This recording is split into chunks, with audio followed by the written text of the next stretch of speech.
Welcome back to my channel. আজকে আমি তোমাদের জন্য এই ভিডিওতে একাদশ শ্রেণীর যে প্রথম সেমিস্টার, সে প্রথম সেমিস্টারের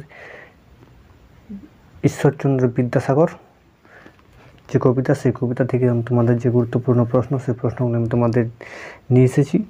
তো এখন পর্যন্ত আমার চ্যানেলটি যারা সাবস্ক্রাইব করেনি তারা কিন্তু চ্যানেলটি সাবস্ক্রাইব করে নাও। তোমরা এখান থেকে একাদশ শ্রেণী ও উচ্চ মাধ্যমিক সমস্ত বিষয়ের নোটস ও সাজেশন কিন্তু তোমরা এখান থেকে সম্পূর্ণ বিনামূল্যে পেয়ে যাবে। তো আজকের আমি যে প্রশ্নগুলি তোমাদের এনেছি, সেই প্রশ্নগুলি হচ্ছে একাদশ শ্রেণীর যে প্রথম সেমিস্টার, সেই প্রথম সেমিস্টার কবিতা থেকে ঈশ্বরচন্দ্র বিদ্যাসাগর, মাইকেল মধুসূদন দত্তের লেখা। এবং এই প্রশ্নগুলি খুবই গুরুত্বপূর্ণ। এই প্রশ্নগুলি তোমরা করে নিলে আর কিছু প্রশ্ন কিন্তু তোমাদের করার দরকার নেই, এখান থেকে তোমরা কিন্তু কমন পেয়ে যাবে। তো আমরা প্রথম প্রশ্ন হচ্ছে আমাদের সদন এর সমার্থক শব্দ। সদন এর সমার্থক শব্দ হচ্ছে গৃহ। বনেশ্বরী যে নিদ্রা দান করে তা হলো সুশান্ত নিদ্রা। সুশান্ত নিদ্রা যা করে, সুশান্ত নিদ্রা কী করে? ক্লান্তি দূর করে। বিদ্যাসাগরকে কবিতায় যার সঙ্গে তুলনা করা হয়েছে, বিদ্যাসাগরকে পর্বত, নদী, দীর্ঘতরুর সাথে তুলনা করা হয়েছে। ঈশ্বরচন্দ্র বিদ্যাসাগর কবিতাটি যে জাতীয় কবিতা, এটা কিন্তু হচ্ছে সনেট কবিতা। ঈশ্বরচন্দ্র বিদ্যাসাগর কবিতাটি যে ছন্দে লেখা হয়েছে, পয়ার ছন্দে লেখা হয়েছে। বাড়ি শব্দের অর্থ কী? বাড়ি শব্দের অর্থ কিন্তু হয়েছে আমাদের জল। দানে বাড়ি নদীরূপ। নদীকে কবি যা বলেছেন, নদীকে কবি এখানে আমাদের বলেছে বিমলা কিঙ্করী। কিঙ্করী শব্দের অর্থ কী? কিঙ্করী শব্দের অর্থ হচ্ছে ঈশ্বরী, দাসী, রানী না সহচরী। তাহলে কিঙ্করী শব্দের অর্থ হয়েছে আমাদের কিন্তু দাসী। তরু দল যা যোগান দেয়। তরু দল কী যোগান দেয়? সুশীতল ছায়া, ফুলের সুবাস, অমৃত ফল,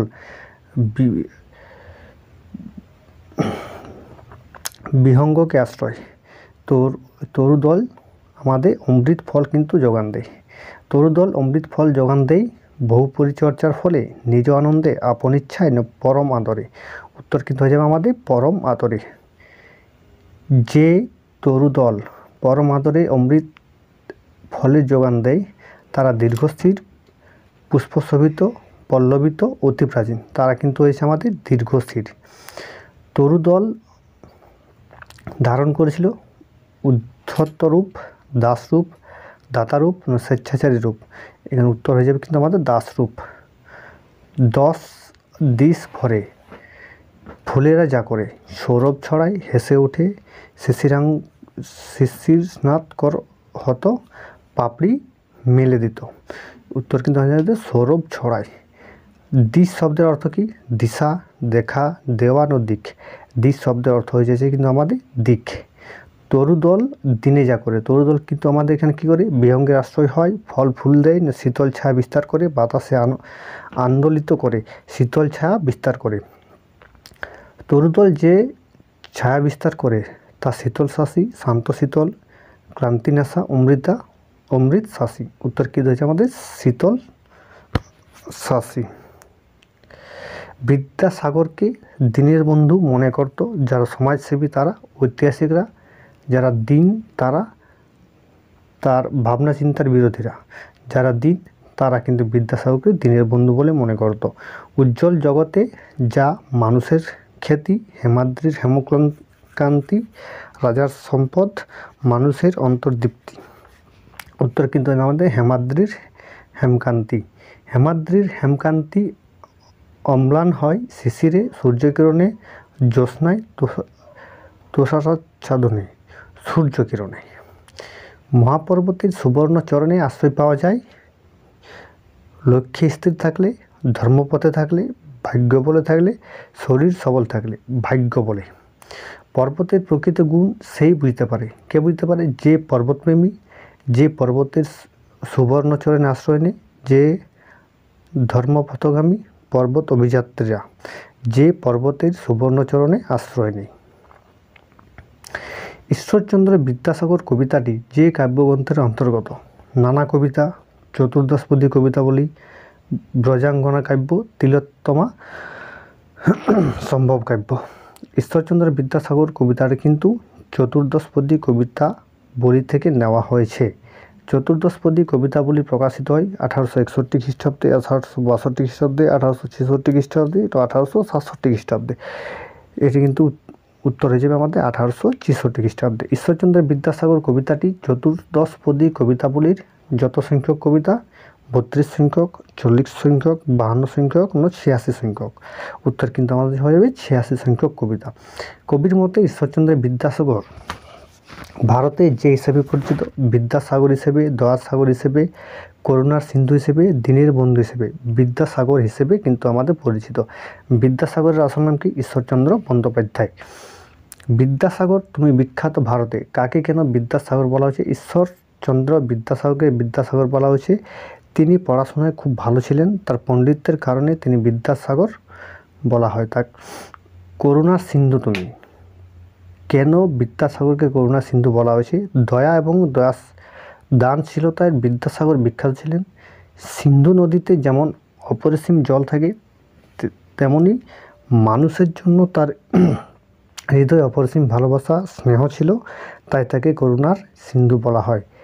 সেই জানে মনে কে কি জানে, যে সমস্ত দরিদ্র এবং অসহায় মানুষ বিদ্যাসাগরের কাছে সাহায্য চেয়ে আশ্রয় নিয়েছেন, তারাই জানেন বিদ্যাসাগর কত বড় দীনের বন্ধু। তার মধ্যে যে অফুরন্ত দয়া, ভালোবাসা রয়েছে, সেটা সেই মানুষই জানে যিনি তার আশ্রয় নিয়েছেন। দীনের বন্ধু অর্থ কী? বিদ্যাসাগর সর্বদা প্রকৃত বন্ধুর মতো অসহায় মানুষকে সাহায্য করেন, তাই তাকে দীনের বন্ধু বলা হয়েছে। এবং যিনি দরিদ্র অসহায় অবস্থায় তার সাহায্য প্রার্থী হয়েছেন, তিনিই জানেন বিদ্যাসাগর কত বড় পরোপকারী।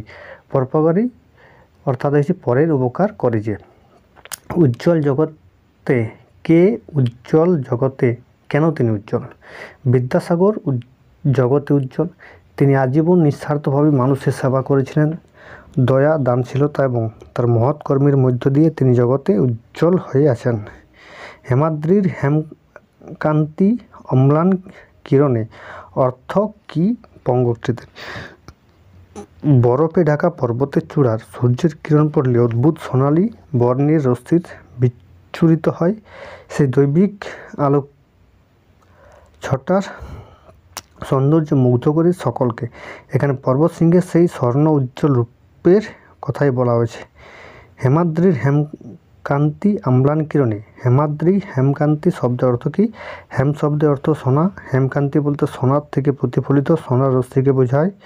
অপরদিকে হেমাদ্রি শব্দের অর্থ স্বর্ণ পর্বত বা হিমালয় পর্বত বা সুমেরু পর্বত। হিমাদ্রির হেমকান্তি এর সঙ্গে বিদ্যাসাগরের কেন তুলনা করা হয়েছে? সূর্যের আলোতে পর্বতশৃঙ্গ যেমন অসাধারণ সৌন্দর্যে জ্বলজ্বল করে, ঠিক তেমনি বিদ্যাসাগরও তার পাণ্ডিত্য, দয়া, উদারতা, স্নেহ, ভালোবাসার কারণে বিশ্বে বিখ্যাত হয়ে আছেন। তাই তাকে কবি হেমাদ্রির হেমকান্তির সঙ্গে তুলনা করেছেন। ভাগ্য বলে পেয়ে সে মহাপর্বতে, কেন বিদ্যাসাগরকে মহাপর্বতের সঙ্গে তুলনা করা হয়েছে?